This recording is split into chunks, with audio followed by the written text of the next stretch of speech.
Within the foothills of the North Georgia mountains lies Lake Lanier. Located 40 miles northeast of Atlanta, with about 625 billion gallons of water, it attracts millions of visitors each year, making it the most popular lake in the southeastern United States. Its 68 parks and recreation areas, 1,200 campsites, and 10 full-service marinas contribute to its status as a recreational hotspot for picnicking, fishing, boating, and water sports. However, the lake also suffers from runoff from homes, farms, and sewage discharge, making it Georgia's most polluted lake. Below the fun activities that take place on its shores, submerged beneath the murky waters that often form at its surface, lies a dark, tragic history forgotten by many. Lake Lanier's history can be traced back to long before it became a lake. Forsyth County, which sits on the western side, was once part of the Cherokee Nation. In 1838, the U.S. government forcibly expelled most of the inhabitant Cherokee people from what would become one of the southeasternmost origins of the Trail of Tears, one of the worst human rights abuses in American history. While the event was traumatic for those involved, it would sadly be repeated over 70 years later against a different community. In the late 1800s, during the Reconstruction era that followed the Civil War, Forsyth County became home to many white and black settlers. The latter were mostly comprised of freed slaves who chose to settle down in the area, eventually coming to own land and operating businesses in Forsyth County. The most notable town in the area was the bustling community of Oscarville. The town was majority white, but had a small black population, including carpenters, blacksmiths, bricklayers, and successful farmers. But that all changed on September 9, 1912, when an 18-year-old white woman named May Crow was assaulted close to Brown's Bridge on the banks of the Chattahoochee River. She was found beaten, bloodied, and unconscious in the woods near Oscarville, lying face down in a pool of her own blood with her throat slashed. Though she was still alive, Crow later died of her injuries. The crimes were pinned on 4 young black people who simply happened to live nearby: 16-year-old Ernest Knox, his 18-year-old cousin Oscar Daniel, 22-year-old Trussie Jane Daniel, Oscar's sister, and 24-year-old Robert Big Rob Edwards. The day after Edwards' arrest, a white lynch mob invaded his jail cell. He was shot, dragged through the streets, and hanged from a telephone pole in the town square. The mob then went door to door throughout Forsyth County with torches and guns, burning down black churches and businesses, raiding and shooting black houses, and demanding all black residents leave the county immediately. Many abandoned their land, crops, homes, and most of their belongings. The white mobs then scavenged and pillaged what was left behind, while claiming the abandoned land through a legal process called adverse possession. Over 1,100 black residents were forcefully displaced from Forsyth County, including the whole of the black population of Oscarville, altogether about 10% of the local population at the time. Later, in October, a jury took just over an hour to convict Ernest Knox and Oscar Daniel for Crow's killing. Trussie Daniel's charges were the only ones to be dismissed. 5,000 people gathered to watch the 2 teenage boys be hanged. It is widely believed that Edwards, Knox, and Daniel were innocent of the crime. Forsyth County would witness one last expulsion when, in 1946, Congress approved the River and Harbors Act, which aimed to bolster waterways across the country. Among the approved projects was $45 million for the yet-to-be-named Lake Lanier.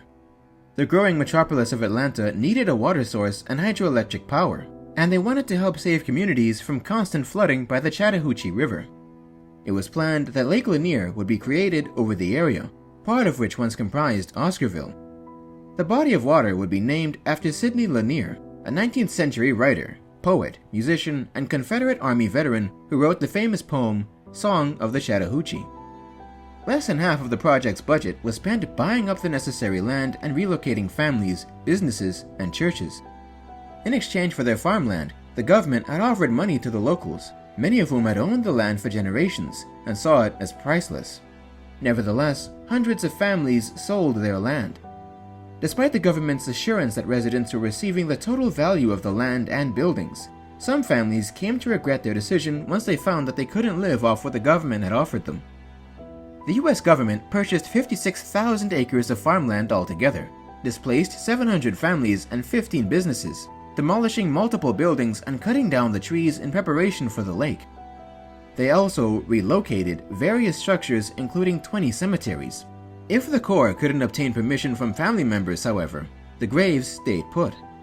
It's also likely that some unmarked ones were inadvertently left behind. In 1956, what was left of Oscarville was submerged when the U.S. Army Corps of Engineers dammed the Chattahoochee River. Many of the structures, buildings, and roads remained, such as parts of an auto racing track that were flooded during the creation of the lake.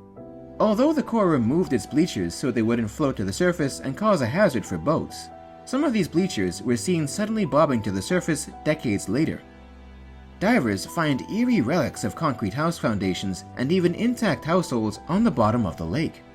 Discovery Channel's show, Expedition X, even proved that there are 20 cemeteries with headstones and graves still at the bottom of the lake that were never removed. Since its creation, there have been nearly 700 deaths at Lake Lanier, many of which are strange, unexplained, and unsolved. Over 200 of those deaths occurred between 1994 and 2022, and at least 27 of those people have never been found. Lake Lanier has seen more than 500 boating accidents, even including some mysterious instances of boats going up in flames. It remains the most dangerous underwater surface in the United States. In droughts, the unpredictable lake floor becomes exposed, and ferry boats, cars, bodies, and debris of all kinds get closer to the boats and swimmers at the surface. On Christmas Day, 1964, 7 members of 2 Gainesville, Georgia families, 2 adults and 5 children, died after their station wagon crashed down a 30-foot embankment and plunged into the lake, having been on their way to pick up apples from an orchard for Christmas dinner. In 2012, an 11-year-old boy named Kyle Glover, the stepson of R&B singer Usher, died from injuries he suffered when a jet ski collided with his tube. On June 17, 2012, a fishing boat crashed into a pontoon boat head-on, killing 2 young boys. On January 5, 2015, a man named Kelly Nash disappeared from his home. His personal handgun was also missing. A month later, a fisherman found his body in Lake Lanier. Authorities discovered a gunshot wound on his body, but ruled his death as a drowning. On July 29, 2023, a 24-year-old man named Thomas Milner was electrocuted after jumping off his family's dock into the lake, faulty wiring on the dock itself likely being the cause. Thomas made it out alive, but succumbed to his injuries at the hospital the next day. While some experts point to the sheer volume of visitors to make sense of the high number of deaths, this alone is not an adequate explanation. Lake Allatoona, located about 40 miles west of Lanier, has a similar number of visitors each year, but 1/3 of the deaths. Many believe that the spirits of those displaced from the region over the centuries still linger around the area. One night in 1958, 2 young women, Delia Mae Parker Young and her friend Susie Roberts, left a local dance together in a Ford sedan. When they stopped for gas, they decided to skip out without paying, likely speeding off to make a getaway. They crossed a bridge over Lake Lanier too quickly, causing them to skid off the road and sending them into the lake itself. Neither of the women survived. When the car was found over 3 decades later, only one body was discovered. It was missing both of its hands and 2 toes. It couldn't be identified as either Susie or Delia. The tragedy eventually transformed into the legend of the Lady of the Lake, the spectral figure of a woman in a blue dress that matched that of Susie Roberts the night of her death. Many have claimed to have spotted her at that very same bridge.